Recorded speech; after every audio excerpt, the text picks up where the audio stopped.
क्या काम करते थे आप, कहाँ से आपकी जर्नी की शुरुआत हुई और फिर उसके बाद कितना पैसा बनाते थे आप वो काम करके, प्लीज़। నా పేరు వచ్చేసరికి రజిత్ కుమార్, మాది అంబర్పేట్ విలేజ్, దోమకొండ మండల్, కామారెడ్డి డిస్ట్రిక్ట్ నుంచి రావడం జరిగింది. నేను ఈ బిజినెస్లోకి రాకముందుకు ఏంటంటే మాది మార్మూల గ్రామం. అక్కడ ఏంటంటే మేము కులవృత్తి చేసేవాడిని. నేను చదువుకుంది ఓన్లీ 10th క్లాస్ మాత్రమే, కానీ ఓపెన్లో ఇంటర్ రాయడం జరిగింది. కాకపోతే ఏంటంటే అక్కడ చదువుకున్నాను, కాకపోతే అంటే ఎక్కడ కానీ చదువుకుంటే బాగుంటుందని ఎక్కడ లేదు. కాకపోతే నేను అక్కడ మా ఫ్యామిలీ బ్యాక్గ్రౌండ్ వల్ల ఏంటంటే అక్కడ పని చేసే కానీ ఇల్లు అనేది గడపకపోతుండే. కానీ అక్కడ మాకు వ్యవసాయం కూడా ఉంటుండే. అటు చూసుకుంటూ కుల వృత్తి, చేపలు పట్టే వృత్తి మాది.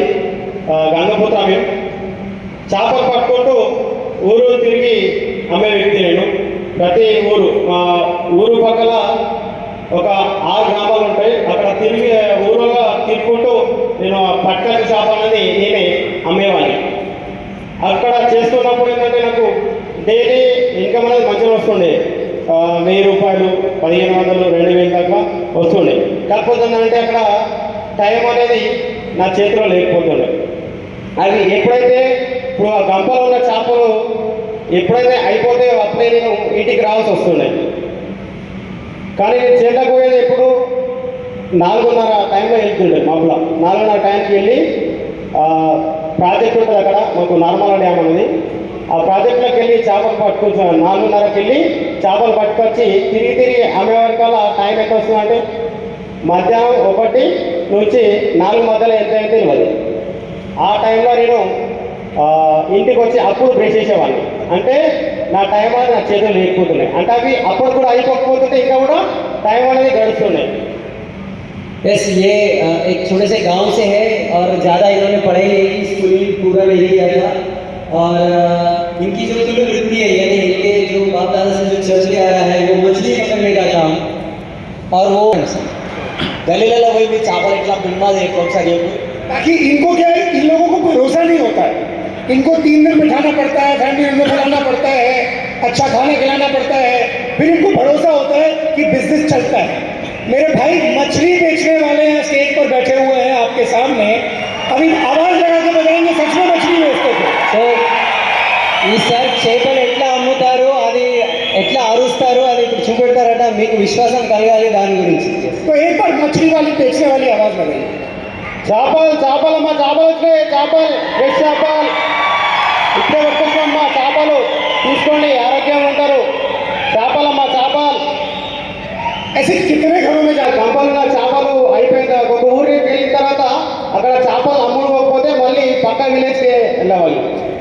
तो ये कितना पैसा बना लेते थे आप मछली बेचकर? लेले के तो संपादन నెలకు వచ్చేసరికి 50-60 వేలకు వస్తుంది సార్. 50 से 60 हज़ार कमा लेते। 50 से 60 हज़ार रुपये बनाते महीने का। और इतनी मेहनत करने के बाद वेस्टेज बिजनेस कैसे आया आपकी जिंदगी? ఈ బిజినెస్ వచ్చేసరికి ఏంటంటే మా బ్రదర్ ఇక్కడ రాజు ప్రజెంట్ డైమండ్ డైరెక్టర్ ఉన్నాడు. రాజు మా బ్రదరే, సొంత బ్రదరు. మా బ్రదర్ ద్వారా నాకు ఈ అవకాశం అనేది వచ్చింది. ఫస్ట్ మా బ్రదర్ చెప్పినప్పుడు ఏంటంటే నేను కూడా వినలేదు.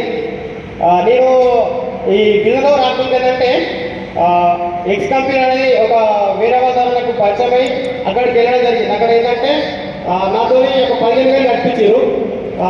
మంచి లైఫ్ మారుతుందని చెప్పారు. కానీ 15 రోజుల వరకు నాకు అర్థమైపోయింది. అక్కడ నా లైఫ్ కాదు కదా, ఇంకా నా లైఫ్ ఖరాబ్ చేసుకుంటానని తెలిసి 15 రోజులకే ఇక్కడ రావడం జరిగింది. ఇక్కడ ఏంటంటే తీసుకెళ్ళారు, అది మహారాష్ట్ర తీసుకెళ్ళారు. అక్కడ మనకు భాష రాదు, ఏం రాదు. కాకపోతే అంటే అక్కడ మనకు మళ్ళీ ఫుడ్ కూడా టైం పెట్టలేరు. దానివల్ల ఏంటంటే ఇక్కడ మన లైఫ్ కాదు కదా, మన ఉన్నది ఇంకా ఖరాబ్ అయ్యే అవకాశం ఉందని నేను అర్థం చేసుకొని రావడం జరిగింది. ఇంటి దగ్గరికి వచ్చిన తర్వాత నా పైన నా కురువృత్తి చేసుకుని నేను బతుకని అర్థం చేసుకొని మళ్ళీ రిటర్న్ రావడం జరిగింది.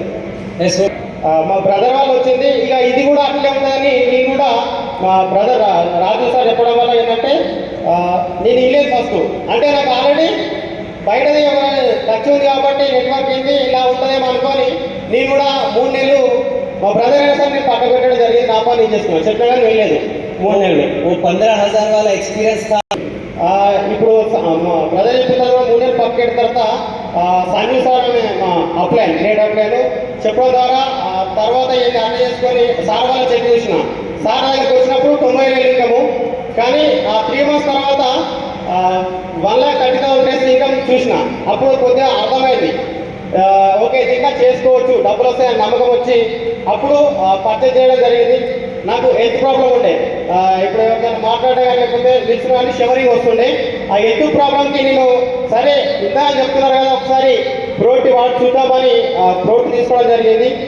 ఒక 1 month వరకు నాకు ఆ షవరింగ్ తగ్గింది. ఓకే ఇక్కడ ప్రోడక్ట్ బాగుంది అని నమ్మి బిజినెస్ సీరియస్గా నేను 2023 నవంబర్ నుంచి స్టార్ట్ చేయడం జరిగింది సార్. यस तो కాలేదు, 2 సంవత్సరాలు కాలేదు. नहीं हुआ नहीं हुआ. आपने गाड़ी भी ले ली हमने सुना. లేదు సార్. ఇక్కడ బిజినెస్ వచ్చిందంటే ఇక నేను సార్ చెప్పిన తర్వాత ఓకే ప్రోడక్ట్ బాగుంది అని నమ్మి ఇక బిజినెస్ స్టార్ట్ చేయడం జరిగింది. ఇక ప్లాన్స్ స్టార్ట్ చేసిన తర్వాత ఫస్ట్ చెప్తే ఎవరు వినలేదు. ప్లాన్స్ చేసినప్పుడు ఎవరు వినలేదు. అప్లైన్స్ ఏం చెప్పారంటే ప్లాన్స్ చెప్పినప్పుడు నో అంటారు అంటే నువ్వు సక్సెస్ అవుతావు, నో అంటారు అంటే సక్సెస్ అవుతా అని చెప్పారు. అప్పుడు ఏం చేసిన అంటే సరే ఓకే నాకు నో అంటారు అంటే సక్సెస్ వస్తుంది, నో అంటారు అంటే సక్సెస్ వస్తుంది అని అర్థం చేసుకొని అట్లే ముందుకెళ్ళిన 10 monthsలోనే ఈ బిజినెస్ నుంచి 12 lakhs స్టాక్ తీసుకోవడం జరిగింది. Tata punch top model. అదే ఈ బిజినెస్ రాకముందుకు ఒక 50,000 పెట్టి సెకండ్ హ్యాండ్ బైక్ కూడా తీసుకోలేకపోయినా బయట నేను చేసే ప్రొఫెషన్లో అంటే చేపలు పట్టే వృత్తిలో. కానీ ఈ బిజినెస్ నుంచి ఓన్లీ 10 monthsలోనే సాధ్యమైందంటే అప్లైన్ నమ్మిన సిస్టమ్ నమ్మినా కాబట్టి 10 monthsలో సాధ్యమైంది సార్ నాకు. ప్లాన్ చెప్పినప్పుడు ఎవరైనా మనం మీరు పోయి ప్లాన్ చెప్పినప్పుడు అరే నువ్వు చేపలు అమ్ముకున్నట్టయినా నాకు ప్లాన్ చెప్తున్నావా అని ఎప్పుడైనా అన్నారండి? आप क्या जवाब देते? ఒకవేళ మీరు అట్లా అంటే మీరేం ఆన్సర్ చెప్తారు? అంటే నేను సిస్టమ్ ఉన్నా సార్, సిస్టమ్ ఉన్నా కాబట్టి నేను చేపలు ఎట్లయితే అమ్ముతుంటానో ఆ డ్రెస్లో లేదు. నేను సిస్టమ్ డ్రెస్లో ఉన్నాను. ఏంటిది వైట్ షర్ట్ వేసుకొని బ్లాక్ ప్యాంట్ వేసుకొని వెళ్ళా కాబట్టి అప్పుడు నేను సిస్టమ్ అని అనుకోలేదు, బిజినెస్ అని అనుకున్నారు కాబట్టి నాకు సాధ్యమైంది సార్. కార్ తీసుకున్నాను కానీ నాకు కార్ డ్రైవింగ్ అసలు రాదు. కార్ డ్రైవింగ్ రాదు. ఇంకోటి ఏంటంటే డ్రీమ్ చేసిన తర్వాత అవుతుందని నేను నమ్మినా కాబట్టి కార్ తీసుకున్న తర్వాత ఓన్లీ 15 రోజులనే కార్ డ్రైవింగ్ పర్ఫెక్ట్ నేర్చుకున్నాను. పర్ఫెక్ట్ నేర్చుకున్నాను సార్. లేదు సార్, ఇప్పుడు గుట్ట పట్టుకొని చేపలు అయితే అమ్మాల్సిన అవసరం లేదు కదా? లేదు సార్, లేదు. నయ్యి హైయెస్ట్ ఇన్కమ్ వచ్చేసరికి ఈ బిజినెస్ నుంచి 53,000 వస్తుంది sir. Highest income 53. Great, thank you so much. जोरदार तालियां रंजीत जी के लिए. मंथली डांसिंग को माइक पास